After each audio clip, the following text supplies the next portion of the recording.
जय हिंद दोस्तों, हमारे YouTube चैनल में आपका स्वागत है। और आज हम लोग पढ़ने वाले हैं भारतीय संविधान के कुछ महत्वपूर्ण प्रश्नों के बारे में, जो कि आपकी आगामी परीक्षाओं के लिए बहुत महत्वपूर्ण है और आपके एलटी गेट परीक्षाओं के लिए बहुत ही महत्वपूर्ण प्रश्न यहाँ पे दिए गए हैं। तो चलिए शुरू करते हैं इस सेशन को। इस सेशन को स्टार्ट करने से पहले अगर आप चैनल पर नए हैं, प्लीज चैनल को सब्सक्राइब करिए और वीडियो को लाइक करिए और ज्यादा से ज्यादा शेयर करिएगा। तो चलिए शुरू करते हैं इस सेशन को पहले प्रश्न के साथ। तो पहला प्रश्न हमारा है, भारतीय संविधान द्वारा अंतिम रूप से पारित संविधान में कुल कितने अनुच्छेद तथा अनुसूचियां हैं? ठीक है, तो यहाँ पे पूछा जा रहा है मूल संविधान में जब हमारा संविधान बनकर तैयार हुआ था तो उसमें कुल कितने अनुच्छेद और कुल कितनी अनुसूचियां हैं? तो आपके मूल संविधान में 395 अनुच्छेद और 8 अनुसूचियां दी गई थी। अगर वर्तमान की बात करते हैं तो वर्तमान में आपके 450 प्लस अनुच्छेद होंगे और 12 अनुसूचियां होंगी। ठीक है, तो चलते हैं अगले प्रश्न की ओर। अगला प्रश्न है हमारा, संविधान के किस अनुच्छेद में यह अंकित है कि इंडिया अर्थात भारत राज्यों का संघ होगा? तो ये किस अनुच्छेद में बताया गया है? तो याद रखिएगा अनुच्छेद 1 में। ठीक है ना, अनुच्छेद 1 में बताया गया भारत राज्यों का संघ है, या फिर अगर पूछा जाए भारत राज्यों का यूनियन, ठीक है ना, क्या यूनियन, याद रखिएगा यूनियन पूछा जाता है। ठीक है ना, तो क्या हो जाएगा राइट आंसर? भारत राज्यों का संघ है या फिर भारत राज्यों का यूनियन है। चलिए अगले प्रश्न की ओर बढ़ते हैं। भारतीय संविधान के किन अनुच्छेदों में नागरिकता संबंधी प्रावधान दिए गए हैं? तो नागरिकता की बात करते हैं तो भाग 2 में, ठीक है ना, भाग 2 में नागरिकता की बात होती है। और अनुच्छेद की बात करेंगे तो 5 से लेके 11 तक, 5 से लेके 11 तक यहाँ पे नागरिकता की बात होती है। ठीक है ना, अनुच्छेद 12 से 35 की बात करेंगे तो ये बात होती है भाई हमारे मौलिक अधिकारों की। ठीक है ना, मौलिक अधिकारों की चर्चा हमारे 12 से 35 तक है। अनुच्छेद 36 से 51 की बात करेंगे तो आपका डीपीएसपी हो जाएगा, डीपीएसपी। या फिर बात करें भारत के संविधान के नीति निर्देशक तत्वों के बारे में बात की गई है 36 से 51 में। ठीक है, चलिए बढ़ते हैं अगले प्रश्न की ओर। अगला प्रश्न हमारा है, भारत के संविधान का निम्नलिखित में से कौन सा अनुच्छेद अस्पृश्यता का उन्मूलन करता है, या फिर कहा जाए अस्पृश्यता के अंत की बात करता है? तो ये किस अनुच्छेद में है? तो ये आपके अनुच्छेद 17 में बात की गई है। अस्पृश्यता का अंत या फिर अस्पृश्यता का उन्मूलन की बात होती है तो हमेशा आपका आंसर क्या हो जाएगा? अनुच्छेद 17। ठीक है ना, अगर अनुच्छेद 15 की बात करते हैं तो अनुच्छेद 15 में बताया गया धर्म, मूल, वंश, जाति, लिंग या जन्म स्थान के आधार पर भेदभाव नहीं करना है। ठीक है ना, तो ये किसमें बताया गया है? अनुच्छेद 15 में। अनुच्छेद 16 की बात करते हैं तो विधि के समक्ष समानता या फिर कानून के समक्ष समानता। ठीक है ना, कानून के समक्ष समानता हो जाएगी। ठीक है ना, समानता की बात होती है जब भी, वो अनुच्छेद 16 हो जाएगा। अनुच्छेद 18 की बात करते हैं तो उपाधियों का अंत। ठीक है ना, जब भी उपाधियों की बात होगी, उपाधियों की अंत की बात होगी तो वो अनुच्छेद 18 हो जाएगा। तो इस क्वेश्चन का आंसर हमारा क्या हो जाएगा? अनुच्छेद 17 हो जाएगा। चलिए, भारतीय संविधान के किस अनुच्छेद के अंतर्गत भाषण एवं अभिव्यक्ति की स्वतंत्रता की बात होती है?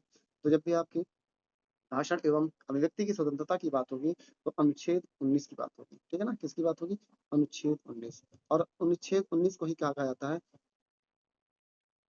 संविधान की रीढ़ कहा जाता है। ठीक है ना, संविधान की रीढ़ कहा जाता है अनुच्छेद 19 को। ठीक है ना, अनुच्छेद 19 को क्या कहा जाता है? संविधान की रीढ़ कहा जाता है। अनुच्छेद 20 की बात करते हैं तो अनुच्छेद 20 में बताया गया अपराधों के लिए 2 सिद्धि में संरक्षण। ठीक है ना, 2 सिद्धि में संरक्षण की जब भी बात आएगी तो अनुच्छेद 20 हो जाएगा आपका। ठीक है ना, कौन सा हो जाएगा? अनुच्छेद 20 हो जाएगा। अनुच्छेद 21 की बात करते हैं तो प्राण एवं दैहिक स्वतंत्रता। ठीक है ना, प्राण एवं दैहिक स्वतंत्रता, दैहिक स्वतंत्रता किसमें हो जाएगा? अनुच्छेद 21 में हो जाएगा। अनुच्छेद 22 की बात करते हैं तो अनुच्छेद 22 में कुछ दशाओं में गिरफ्तारी और निरोध में संरक्षण। जब भी बात होगी गिरफ्तारी की संरक्षण की बात होगी, गिरफ्तारी में संरक्षण की बात होगी तो आपका अनुच्छेद 22 हो जाएगा। ठीक है ना, गिरफ्तारी में संरक्षण, गिरफ्तारी में संरक्षण आपका अनुच्छेद 22 हो जाएगा। चलिए अगले प्रश्न की ओर बढ़ते हैं। मौलिक अधिकार के अंतर्गत कौन सा अनुच्छेद बच्चों के शोषण से संबंधित है? तो बच्चों के शोषण से संबंधित कौन सा अनुच्छेद है? तो याद रखिएगा अनुच्छेद 24। ठीक है ना, कौन सा हो जाएगा? अनुच्छेद 24 आपके बच्चों के शोषण से संबंधित है। चलिए अगले प्रश्न की ओर बढ़ते हैं। मौलिक अधिकार के अंतर्गत कौन सा अनुच्छेद बच्चों के शोषण से संबंधित है? चलिए रिपीटेड क्वेश्चन है। चलिए अगला क्वेश्चन देखते हैं। भारतीय संविधान के किस अनुच्छेद में अल्पसंख्यकों के हितों की संरक्षण की बात की गई है? अल्पसंख्यक के हितों की संरक्षण। ठीक है ना, तो किसमें बात की गई है? तो याद रखिएगा अनुच्छेद 29 में। अनुच्छेद 29 कहता है भाई जो भी अल्पसंख्यक होंगे उनका संरक्षण करना हमारा कर्तव्य होगा। ठीक है ना। अनुच्छेद 32 की बात करते हैं भाई, तो भारतीय संविधान की आत्मा कहा जाता है इसको। ठीक है ना। ये क्या हो जाएगा, संवैधानिक उपचारों का अधिकार। ठीक है ना, संवैधानिक उपचारों का अधिकार आपका अनुच्छेद 32, संवैधानिक उपचारों का अधिकार अनुच्छेद 32 हो जाएगा। अनुच्छेद 19 में बताया अभी मैंने, स्वतंत्रता का अधिकार। ठीक है ना, प्रेस की स्वतंत्रता, भाषण की स्वतंत्रता, संगठन बनाने की स्वतंत्रता, जितने भी स्वतंत्रता की बात है अनुच्छेद 19 में। ठीक है। अनुच्छेद 24, अनुच्छेद 14 की बात करते हैं, तो अनुच्छेद 14 क्या है भाई, विधि के समक्ष समानता। ठीक है ना, विधि के समक्ष समानता हो जाएगा, अनुच्छेद 14 हो जाएगा। ठीक है ना। चलिए, कौन से अनुच्छेद के अंतर्गत भारत का सर्वोच्च न्यायालय के नागरिकों के मौलिक अधिकारों की रक्षा करता है। ठीक है ना, सर्वोच्च न्यायालय, जो सर्वोच्च न्यायालय है वो मौलिक अधिकारों की रक्षा करेगा, तो किस आर्टिकल के तहत करता है, तो याद रखिएगा अनुच्छेद 32 के तहत। ठीक है ना, इसके तहत, अनुच्छेद 32 के तहत। ठीक है ना।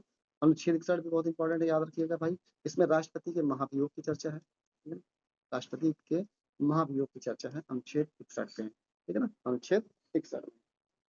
चलिए, अगले प्रश्न की ओर बढ़ते हैं भाई। भारतीय संविधान के किन अनुच्छेदों में राज्य के नीति निर्देशक तत्वों का उल्लेख है। राज्य के नीति निर्देशक तत्व। ठीक है ना, या फिर डीपीएसपी, जब भी डीपीएस की इसकी की बात होगी तो अनुच्छेद 3651। ठीक है ना, 36 से लेके 51 तक। अगर भाग की बात करेगा तो याद रखिएगा भाग 4 में। ठीक है ना, भाग 4 में आपके नीति निर्देशक तत्वों की बात होती है। ठीक है ना, भाग 4 में नीति निर्देशक तत्वों की बात होती है। चलिए, अगले क्वेश्चन की ओर बढ़ते हैं। भारतीय संविधान का कौन सा अनुच्छेद राज्य सरकारों को ग्राम पंचायत गठन का निर्देश देता है। ठीक है ना, तो अगर ग्राम पंचायत के गठन का निर्देश की बात होगी, ग्राम पंचायत की बात होगी, तो हमेशा याद रखिएगा अनुच्छेद 40 में हो जाएगा। ठीक है ना, अनुच्छेद 40 में हो जाएगा। ठीक है ना, अनुच्छेद 40 में। अनुच्छेद 32 आपको पता है, भारतीय संविधान का जो संवैधानिक उपचार है अनुच्छेद 32 में है। इसमें 5 प्रकार के रिटों की चर्चा हुई है। ठीक है ना, 5 प्रकार के रिट की बात होगी तो आपका अनुच्छेद 32 में होगा। इसी के तहत आप, जब भी आपका मौलिक अधिकार का हनन होगा तो 32 के तहत आप सुप्रीम कोर्ट जा सकते हैं। ठीक है ना। चलिए, अगले प्रश्न की ओर बढ़ते हैं भाई। अनुच्छेद 51 भी याद रखिएगा भाई, अंतरराष्ट्रीय शांति एवं सुरक्षा। अंतरराष्ट्रीय शांति एवं सुरक्षा की बात होगी, शांति एवं सुरक्षा की बात होगी, तो कौन सा हो जाएगा आपका अनुच्छेद 51 हो जाएगा। अगर आपसे पूछा जाए कि कौन सा अनुच्छेद ऐसा है जो अंतरराष्ट्रीय मामलों से संबंधित है, तो भी आपका अनुच्छेद 51 हो जाएगा। ठीक है। अनुच्छेद 37 की बात करते हैं। अनुच्छेद 37 कहता है जो नीति निर्देशक तत्व है आप उस पर वाद विवाद नहीं कर सकते हैं, ये वाद योग्य नहीं है। अनुच्छेद 37 में बताया गया है कि नीति निर्देशक तत्व आपको मिले चाहे ना मिले, आप उस पर कोर्ट नहीं जा सकते हैं, यही बताया गया है अनुच्छेद 37 में। और इस क्वेश्चन का आंसर क्या हो जाएगा, इस क्वेश्चन का आंसर हमारा हो जाएगा भाई अनुच्छेद 40, जिसमें पंचायत के गठन की बात की गई है। चलिए, अगले क्वेश्चन की ओर बढ़ते हैं। 42वें संविधान संशोधन द्वारा संविधान के किस अनुच्छेद में मौलिक कर्तव्यों को जोड़ा गया है। मौलिक कर्तव्य की बात होती है भाई, किस अनुच्छेद में जोड़ा गया है। ठीक है ना, अनुच्छेद में मौलिक कर्तव्य को जोड़ा है, तो याद रखिएगा जो भी मौलिक कर्तव्य हमारे वो 36, सॉरी 51, ठीक है ना, 51 के ए में जोड़ा गया है। 51 के ए में जोड़ा गया है। ठीक है ना, 51 के ए में जोड़ा गया है। अगर भाग की बात करेगा तो भाग 4A, 4A, भाग 4A हो जाएगा। और अनुच्छेद हमारा 51 हो जाएगा, जिसमें मौलिक कर्तव्यों की बात होती है। ठीक है ना, अगर पूछा जाए कि मौलिक कर्तव्य किस देश से लिया गया है, तो याद रखिएगा रूस से लिया गया है। ठीक है ना, रूस से हमारे मौलिक कर्तव्यों को लिया गया है। चलिए, अगला क्वेश्चन। संघ की कार्यपालिका शक्ति राष्ट्रपति में निहित होगी, जिनका प्रयोग वह स्वयं या अपनी अधीनस्थ अधिकारियों के द्वारा करेगी। ठीक है ना, तो संघ की कार्यपालिका, ठीक है ना, या फिर राष्ट्रपति की जो कार्यपालिका है उसके बारे में चर्चा होती है। ठीक है ना, तो राष्ट्रपति की जो कार्यपालिका की बात होती है, ये भाई आपकी अनुच्छेद किसमें बात की गई है। ठीक है ना, तो याद रखिएगा आपके अनुच्छेद 53 में। ठीक है ना, अनुच्छेद 53 में राष्ट्रपति के कार्यपालिका की बात होती है। ठीक है ना, जो कि राष्ट्रपति कार्यपालिका का औपचारिक अध्यक्ष होता है। ठीक है ना, औपचारिक रूप से प्रमुख होता है, औपचारिक प्रमुख होता है। जबकि वास्तविक की बात करेंगे कि वास्तविक शक्तियां किसके पास होती हैं, तो वास्तविक शक्तियां आपके पास होती है। ठीक है ना, वास्तविक शक्तियां होती है भाई आपके, वास्तविक शक्तियां होती हैं आपके पीएम के पास। ठीक है ना, प्रधानमंत्री के पास होती है। ठीक है ना, अनुच्छेद 52 की अगर बात की जाए तो अनुच्छेद 52 में कहा जाता है भारत का एक राष्ट्रपति होगा। जब भी राष्ट्रपति की बात होगी, राष्ट्रपति की चर्चा किस आर्टिकल में है, तो अनुच्छेद 52 में हो जाएगा। चलिए अगले प्रश्न की ओर बढ़ते हैं। भारत के संविधान के किस अनुच्छेद के अंतर्गत भारत के राष्ट्रपति पर महाभियोग चलाया जा सकता है? ठीक है ना, तो याद रखिएगा, भारत पर महाभियोग चलाने की चर्चा किस आर्टिकल में है, तो अनुच्छेद 61 में। अनुच्छेद 61 में भारत पर महाभियोग की चर्चा होती है, ठीक है ना। अनुच्छेद 76 याद रखिएगा, भारत का महान्यायवादी, महान्यायवादी की जो चर्चा होती है, महान्यायवादी की जो चर्चा होती है वो अनुच्छेद 76 में होती है। किसमें होती है? अनुच्छेद 76 में बात की गई है भारत का एक महान्यायवादी होगा, ठीक है ना। चलिए आगे बढ़ते हैं।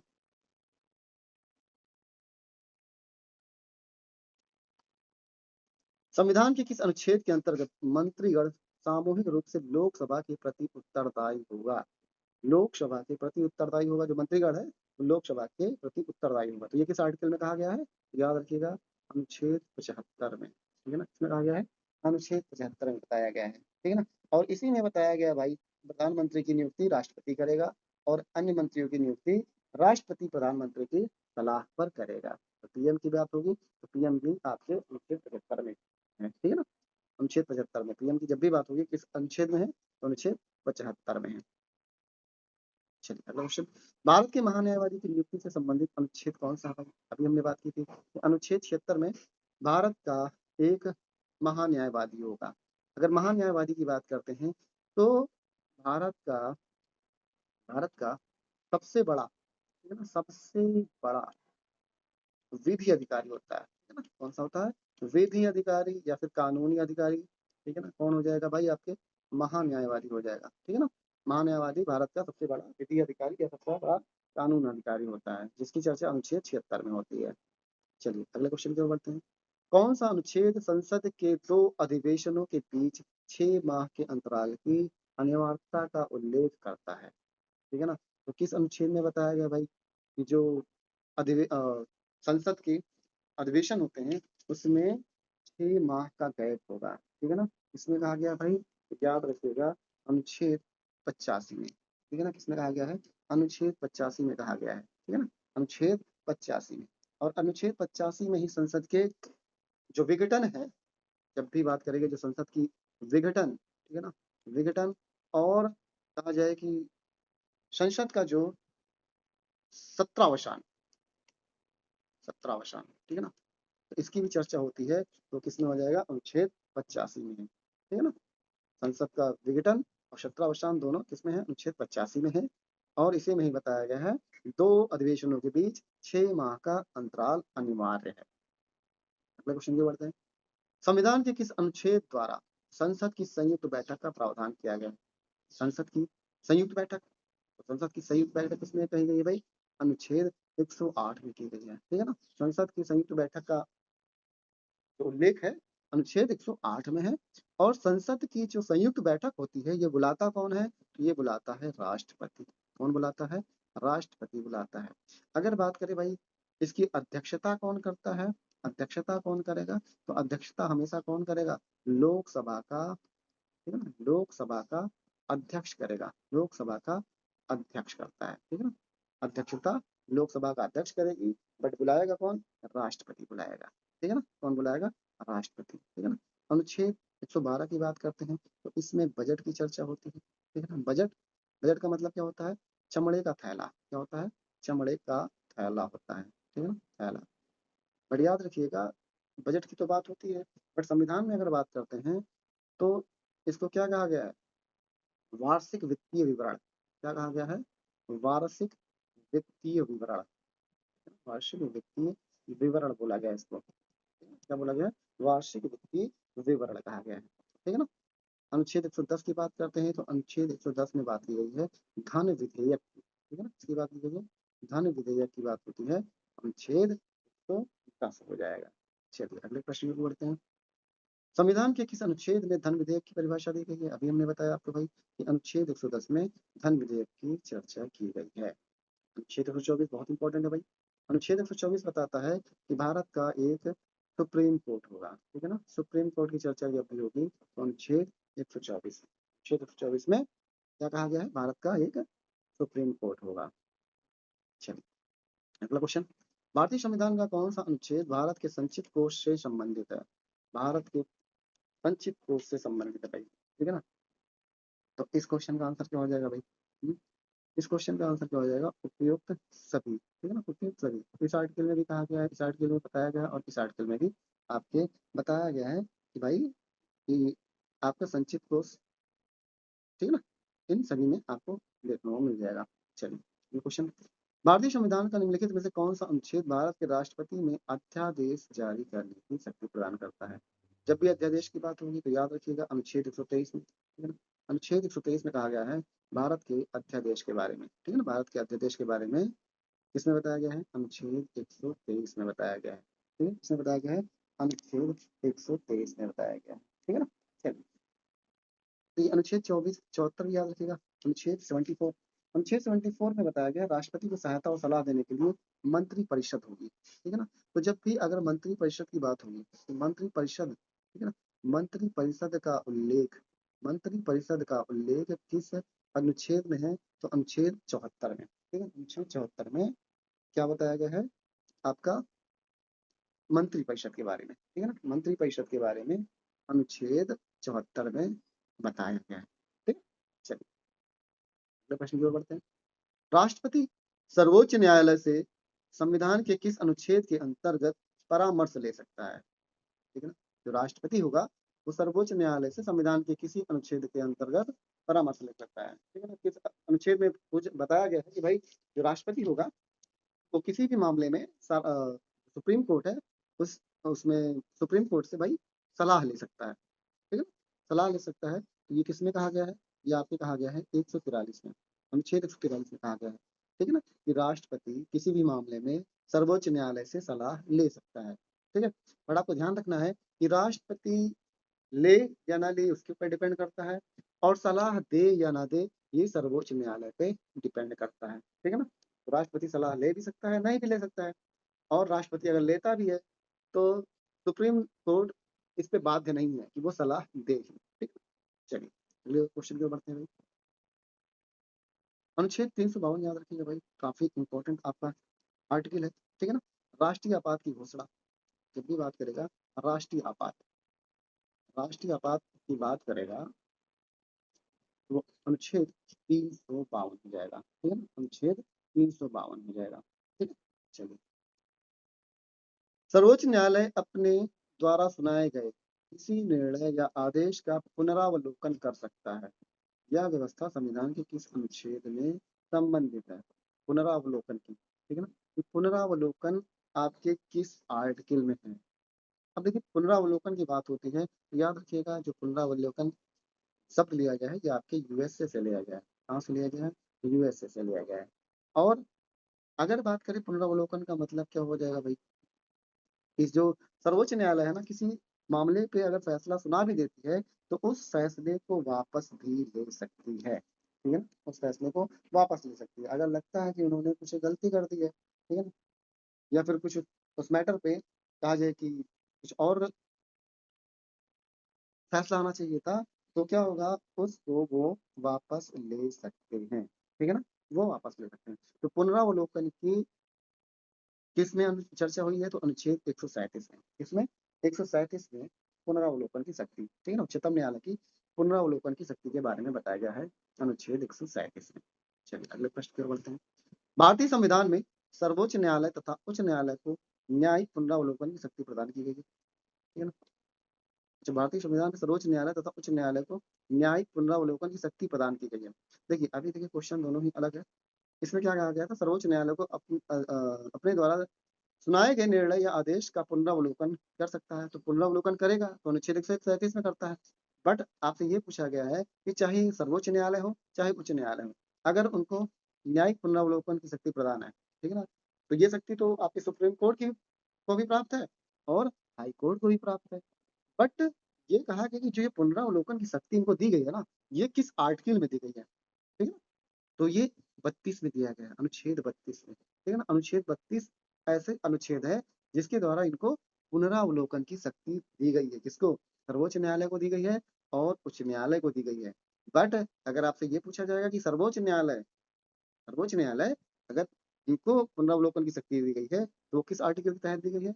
वो 137 के तहत, 137 के तहत सुप्रीम कोर्ट को दिया गया है। ठीक है, और सर्वोच्च न्यायालय और उच्च न्यायालय दोनों को जो ये पावर मिली है पुनरावलोकन की, तब कहा जाएगा कि अनुच्छेद 135, ठीक है ना, जिसमें भाई संवैधानिक उपचारों की शक्ति, ठीक है ना, संवैधानिक शक्तियों का जो उपचार है वो भी अनुच्छेद 32, इसी में 5 प्रकार की रिटें दी गई हैं जो मौलिक अधिकारों से हनन हो तो 5 प्रकार की यहाँ पे रिट की चर्चा होती है। चलिए, भारतीय संविधान का कौन सा अनुच्छेद संवैधानिक प्रावधानों की संघीय संसद राज्य विधान पालिकाओं द्वारा बनाए गए नियमों कानूनों पर प्राथमिकता प्रदान करती है? ठीक है, क्या क्या है भाई? ये जो संघीय संसद है ये फिर राज्य विधानसभा विधान पालिका द्वारा बनाए गए नियम कानून जो है, ठीक है, ये नियम कानून किसके द्वारा प्रदान किया गया है? तो ये भी आपके अनुच्छेद 32 के तहत ही दिया गया है, ठीक है ना, किसके द्वारा दिया गया है? अनुच्छेद 232 के तहत दिया गया है। इस चीज को आपको ध्यान रखना है, अनुच्छेद 32, ठीक है ना, अनुच्छेद 32। अगला क्वेश्चन, भारतीय संविधान के अंतर्गत निम्नलिखित में से कौन सा अनुच्छेद संसद को राज्य सूची के विषय में संबंध में विधि बनाने की शक्ति प्रदान करता है भाई? कि कौन सा अनुच्छेद संसद को राज्य की सूची के विषय में, अगर राज्य सूची के विषय में कोई जो विधि बनाना हो, जो कानून बनाना होता है, तो ये किस आर्टिकल के तहत किया जाएगा? ठीक है ना, ये किस आर्टिकल के तहत किया जाएगा? तो याद रखिएगा अनुच्छेद 249 के तहत कि केंद्र जो है या फिर संसद जो है राज्य सूची के विषय में कोई भी कानून बना सकती है, ठीक है ना। तो किस आर्टिकल में कहा गया है? अनुच्छेद 249 में कहा गया है ये चीज। चलिए, अगला प्रश्न, भारतीय संविधान के अंतर्गत निम्नलिखित में से कौन सा अनुच्छेद संसद के राज्यों, अच्छा सेम प्रश्न है भाई, सेम क्वेश्चन है। चलिए, भारतीय संविधान का कौन सा अनुच्छेद नई अखिल भारतीय सेवा की स्थापना का प्रावधान करता है? ठीक है ना, अखिल भारतीय नई अखिल भारतीय सेवा की स्थापना का प्रावधान करता है, ठीक है ना। तो जब भी अखिल भारतीय सेवाओं की बात होगी, अखिल भारतीय सेवा की प्रदान होगी, इसकी स्थापना की बात होगी, तो अनुच्छेद 312 में, अनुच्छेद 312 में अखिल भारतीय सेवाओं के बारे में चर्चा की गई। अगला प्रश्न, संविधान के किस अनुच्छेद द्वारा लोक सेवाओं को संरक्षण प्रदान किया गया है? संविधान के किस अनुच्छेद द्वारा लोक सेवा को, ठीक है ना, जो लोक सेवा आयोग है उसको किसके द्वारा संरक्षण प्राप्त है? तो याद रखिएगा भाई, ये किसके द्वारा प्राप्त है भाई? आपके 315, ठीक है ना, अनुच्छेद 315 में, ठीक है ना, अनुच्छेद 315 में। चलिए, अगला प्रश्न, संविधान का कौन सा संविधान का अनुच्छेद 312 संबंधित है? अब देखिए क्वेश्चन फिर से वही है बट थोड़ा सा घुमाया है, ठीक है ना। तो 312 किससे संबंधित है भाई? अखिल भारतीय सेवाओं से संबंधित है, अखिल भारतीय सेवाओं से संबंधित 312 अनुच्छेद। भारतीय संविधान के किस अनुच्छेद में निर्वाचन आयोग के लिए प्रावधान है? याद रखिएगा भाई, निर्वाचन आयोग, ठीक है ना, निर्वाचन आयोग की चर्चा किस आर्टिकल में की गई है भाई? आपका निर्वाचन आयोग, ठीक है, तो याद रखना है निर्वाचन आयोग की चर्चा किसमें की गई है? 326 में, अनुच्छेद 326 में निर्वाचन की चर्चा की गई है, ठीक है ना।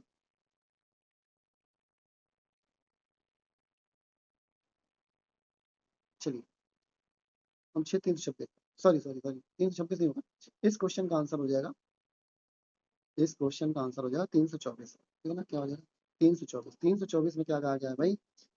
आपके निर्वाचन के अधीक्षण, ठीक है ना, जो भी निर्वाचन की चर्चा होती है वो 324 में। अगर 326 की बात करते हैं तो 326 में बताया गया भाई कि लोकसभा और राज्य की विधानसभाओं के लिए निर्वाचनों का वयस्क मताधिकार के आधार पर होना, ठीक है ना, वयस्क मताधिकार पे होगा वो, इसमें बताया गया है अनुच्छेद 326 में बताया गया है। और अनुच्छेद 324 में निर्वाचन आयोग की चर्चा होती है, ठीक। चलिए,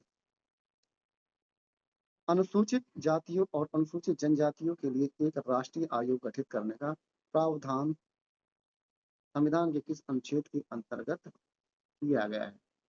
ठीक है, अनुसूचित जनजातियों के लिए और अनुसूचित जातियों के लिए एक आयोग की गठन है, राष्ट्रीय आयोग की गठन है, तो किसमें कहा गया है? अनुच्छेद 338 और अनुच्छेद 338 के बारे में, ठीक है, इनमें चर्चा होती है, अनुच्छेद 338 और 338 में अनुसूचित जातियों और अनुसूचित जनजातियों के लिए एक राष्ट्रीय आयोग की गठन किया गया है। चलिए अगले क्वेश्चन की बात है। संविधान के किस अनुच्छेद के अंतर्गत हिंदी को राजभाषा का दर्जा प्रदान है?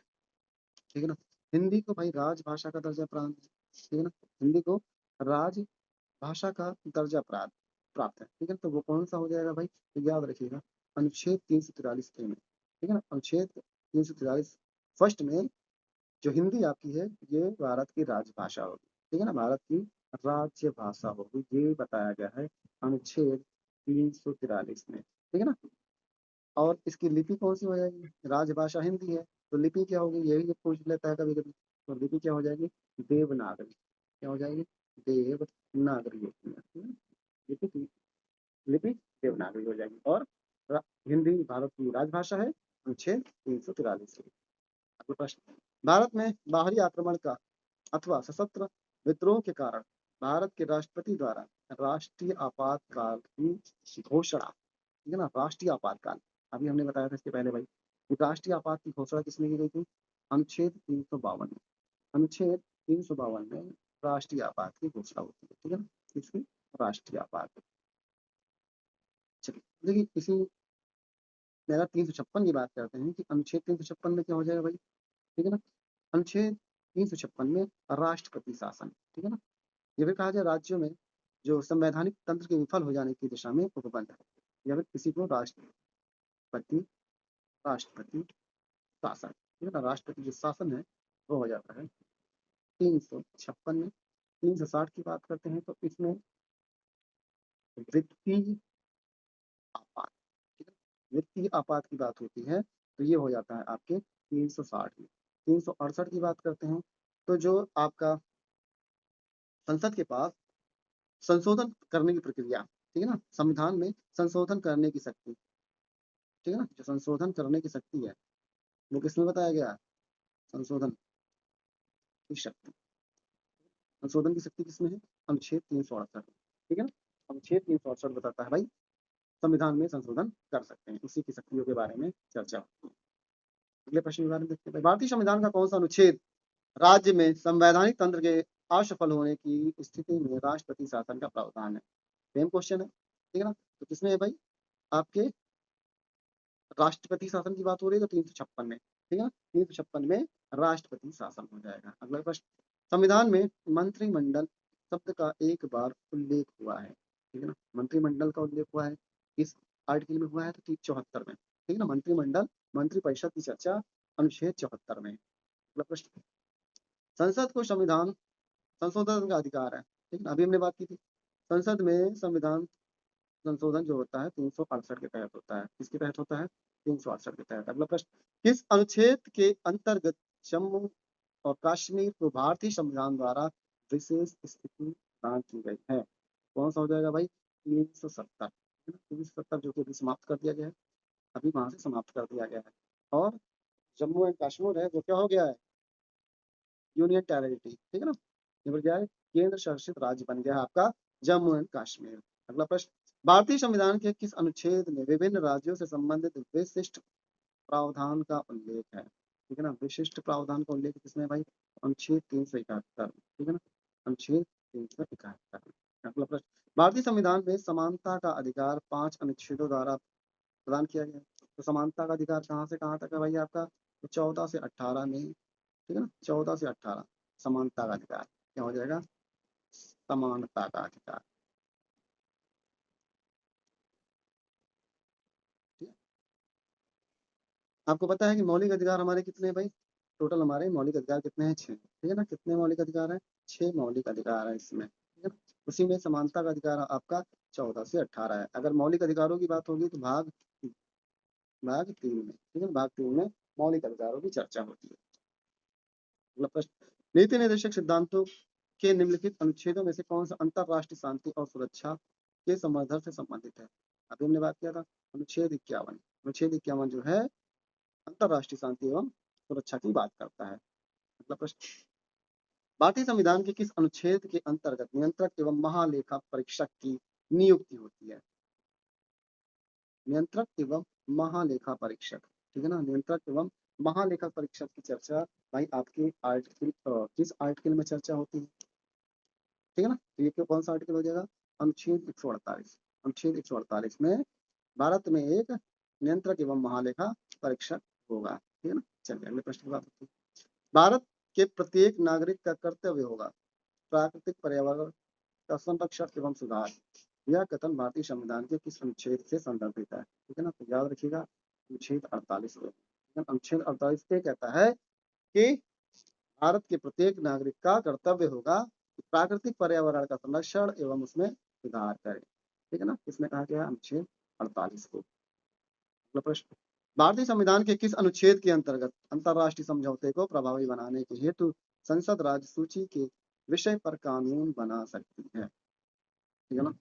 अंतरराष्ट्रीय कहा जाए कि समझौतों को प्रभावी बनाने हेतु संसद राज्य सूची के विषय पर कानून बना सकती है। तो कौन सा आर्टिकल हो जाएगा भाई ये आपका, तो ये बात करता है भाई अनुच्छेद 249, ठीक है। अनुच्छेद 249 में चर्चा होती है कि भारतीय संविधान के यह कहा जाए अंतरराष्ट्रीय समझौतों को प्रभावी बनाने हेतु संसद राज्य सूची के विषय में कानून बना सकती है। अगला प्रश्न, निम्नलिखित में से भारतीय संविधान के किस अनुच्छेद का उपयोग अभी तक नहीं किया गया है, ठीक है ना। तो कौन सा आर्टिकल है जिसका उपयोग अभी तक नहीं किया गया, तो याद रखिएगा अनुच्छेद 360, जिसमें वित्तीय आपात की बात होती है। वित्तीय आपात की बात होती है और आपको पता है कि वित्तीय आपातकाल कभी भी भारत में नहीं लगा था, तो अनुच्छेद 360 आपका बिल्कुल सही हो जाएगा। भारतीय संविधान के किस अनुच्छेद में नए राज्यों के प्रवेश या स्थापना का प्रावधान किया गया है। तो आपको याद रखना है कि जब भी भारत में कोई नए राज्य के प्रवेश की बात होगी या फिर किसी देश को भारत में मिलाना हो, भारत में नए भूमि का अगर प्रवेश करना हो तो किस आर्टिकल में जाना पड़ेगा, तो अनुच्छेद 2 में, ठीक है ना। अनुच्छेद 2 के तहत ही कर सकते हैं, ठीक है। अब देखिए 2 में पढ़ा है तो 3 भी याद रखिएगा, ठीक है। 2 में तो नए राज्यों की स्थापना होती है और 3 में कहा गया है कि राज्य के सीमा में परिवर्तन, ठीक है ना। राज्य के सीमा में परिवर्तन, परिवर्तन, ठीक है। तो जब भी कभी किसी राज्य को तोड़ के दूसरा राज्य बनाया जाएगा तो वो किस में हो जाएगा, अनुच्छेद 3 में हो जाएगा। और भारत में किसी राज्य को मिलाना होगा, ठीक है ना। जैसे हम बात करें सिक्किम की, सिक्किम एक क्या था, अलग देश था, भारत को मिलाया गया उसमें, ठीक है ना। भारत को मिला लिया गया था तो भारत का राज्य बन गया। और ये किसके तहत किया गया था, अनुच्छेद 2 के तहत, अनुच्छेद 3 के तहत कि भाई भारत में जो राज्य है ना उनकी सीमा में परिवर्तन करना हो, कि सीमा को बढ़ाना हो, इन्हीं 2 राज्यों को मिला के एक राज्य बना देना हो, या फिर एक राज्य को तोड़ के दूसरा राज्य बना दे, तो वो अनुच्छेद 3 में करेंगे। जैसे कि भाई यूपी से उत्तराखंड अलग हुआ, ठीक है। एमपी से आपका झारखंड छत्तीसगढ़ अलग हुआ, ठीक है ना। और बिहार से झारखंड अलग हुआ, ठीक है ना। चलिए अगले क्वेश्चन पर बढ़ते हैं। डॉक्टर अंबेडकर के अनुसार कौन सा अनुच्छेद भारतीय संविधान का सबसे महत्वपूर्ण अनुच्छेद है। सबसे महत्वपूर्ण, अंबेडकर के हिसाब से सबसे जो महत्वपूर्ण अनुच्छेद था कौन सा, 352 था, ठीक है ना। भारतीय संविधान जो उपचारों की अधिकार की बात करता है, अनुच्छेद 32, डॉक्टर अंबेडकर ने इसे भारत संविधान की आत्मा कहा था। चलिए अगले प्रश्न की ओर बढ़ते हैं। किसी राज्य में विधान परिषद की स्थापना और समाप्ति का प्रावधान, ठीक है ना। तो किसी राज्य में अगर हम बात करेंगे कोई विधानसभा बनानी हो, ठीक है ना, या फिर विधानसभा को खत्म करना हो, तो ये किस आर्टिकल में कहा गया है भाई, ये किस आर्टिकल में कहा गया है, तो आपको याद रखना है, यह आपका हो जाएगा 169, ठीक है ना, अनुच्छेद 169 में। किसी राज्य में विधान परिषद की स्थापना और समाप्ति का प्रावधान 169 में, ठीक है ना, 169 में। भारतीय संविधान के किस अनुच्छेद में अनुसूचित जातियों और अनुसूचित जनजातियों के लिए आरक्षण की बात होती है, ठीक है ना। आरक्षण की बात किसमें हो जाएगी भाई, 335 में, अनुच्छेद 335 में। भारतीय संविधान के किस अनुच्छेद में अनुसूचित जातियों और अनुसूचित जनजातियों के लिए आरक्षण का प्रावधान है, तो 335 में है, ठीक है ना। किसमें हो जाएगा, 335 में। प्रश्न, नीति आयोग भारत के संविधान के किस अनुच्छेद के तहत संगठित किया गया है। तो नीति आयोग का जो गठन किया गया था अनुच्छेद 280 है, तो आपको ये भी याद रखना है। कभी कभी पूछा जाता है कि नीति आयोग क्या संवैधानिक है या फिर असंवैधानिक, तो याद रखिएगा संवैधानिक है, क्योंकि इसकी चर्चा 280 में की गई है। अनुच्छेद 280 में नीति आयोग की गठन की चर्चा है। वित्त विधेयकों के बारे में विशेष प्रबंध किस अनुच्छेद के अंतर्गत किया गया है, ठीक है ना। तो वित्त विधेयक की 117 में चर्चा की गई है, ठीक है ना। 117 में वित्त विधेयक की चर्चा की गई है। अगला प्रश्न, निम्नलिखित में से कौन सी जोड़ी संस्था और संविधान के अनुच्छेद सम्मिलित सुमेलित नहीं है? अब दिया गया है आमने सामने, आपको देखना कौन सा यहाँ पे सही नहीं है, ठीक है।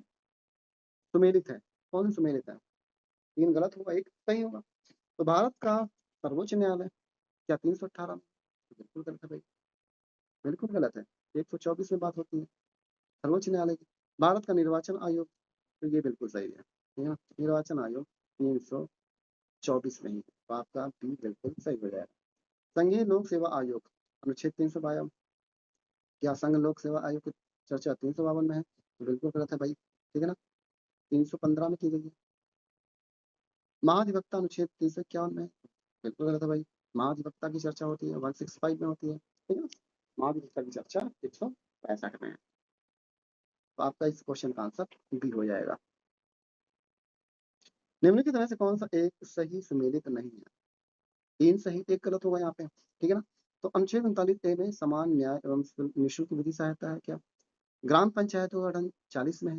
समान नागरिक संहिता 44 में है।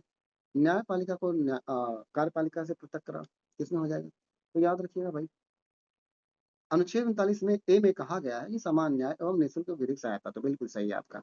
अनुच्छेद 40 में ग्राम पंचायतों का संगठन है, ये भी सही है। अनुच्छेद 44 में समान नागरिक संहिता, ये भी सही है। बट आपका अनुच्छेद 48 गलत है, और इस क्वेश्चन का आंसर अनुच्छेद 48 होगा, क्योंकि अनुच्छेद 48 में न्यायपालिका का कार्यपालिका से पृथककरण, ये गलत है। इसकी चर्चा होती है अनुच्छेद 50 में, ठीक है ना। न्यायपालिका का कार्यपालिका से पृथककरण अनुच्छेद 50 में बताया गया है। अगला प्रश्न, निम्नलिखित में से किसका सुमेल नहीं है?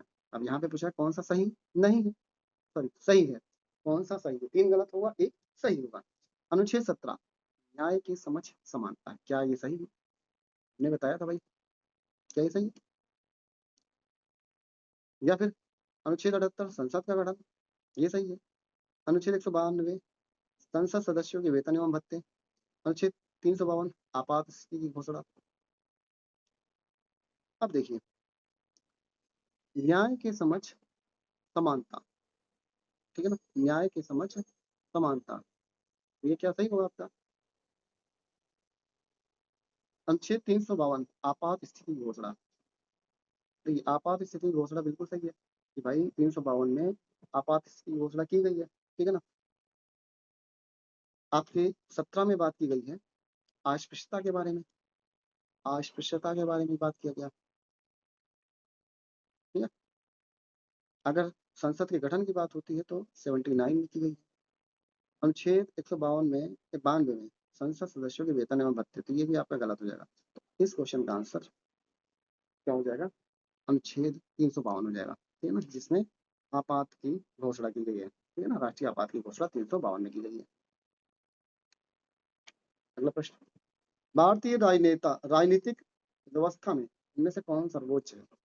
राजनीतिक व्यवस्था में कौन सर्वोच्च है? सबसे ज्यादा किसको प्रायोरिटी दी जाएगी? तो याद रखिएगा, संविधान सबसे ऊपर होगा, ठीक है ना, संविधान सबसे ऊपर होगा, ठीक। चलिए, भारत में न्यायिक पुनरीक्षण जुडिशियल रिव्यू की संकल्पना निम्नलिखित किस देश में की गई है? ठीक है, और हमने बात की थी भाई संयुक्त राज्य अमेरिका से, ठीक है, यूएसए से लिया गया है न्यायिक पुनरीक्षण, ठीक है। भारत की संघात्मक व्यवस्था निम्नलिखित में से किस देश से लिया गया है? तो याद रखिएगा, संघात्मक व्यवस्था आपके कनाडा से लिया गया है। अगला प्रश्न, भारत के संविधान में निम्नलिखित सम्मिलित समवर्ती सूची किस देश की देन है? समवर्ती सूची, ठीक है ना, समवर्ती सूची आपकी ऑस्ट्रेलिया से लिया गया है, ठीक है, किससे लिया गया है? ऑस्ट्रेलिया से। भारतीय संविधान में अन्य देशों के संविधानों से कुछ विशिष्टताओं को लिया गया है। किस देश का राज्य के नीति निर्देशक तत्व के निर्माण में योगदान है? तो भाई राज्य का जो नीति निर्देशक तत्व है कहाँ से लिया गया है?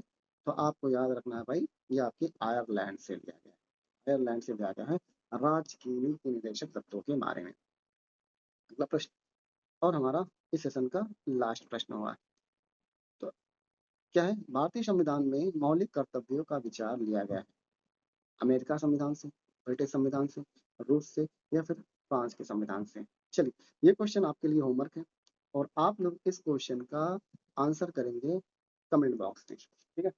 और बताइएगा भाई कि ये सेशन आपको कैसा लगा, और इस सेशन को ज़्यादा से ज़्यादा शेयर करिएगा, और प्लीज़ आप लोग वीडियो को लाइक ज़रूर करिएगा, और अगर चैनल पे नए हो तो सब्सक्राइब ज़रूर कर लीजिएगा। ऐसे ही और भी महत्वपूर्ण सेशंस को लेकर हम आगे आते रहेंगे। तो आज के लिए इतना, तब तक के लिए आपको जय हिंद।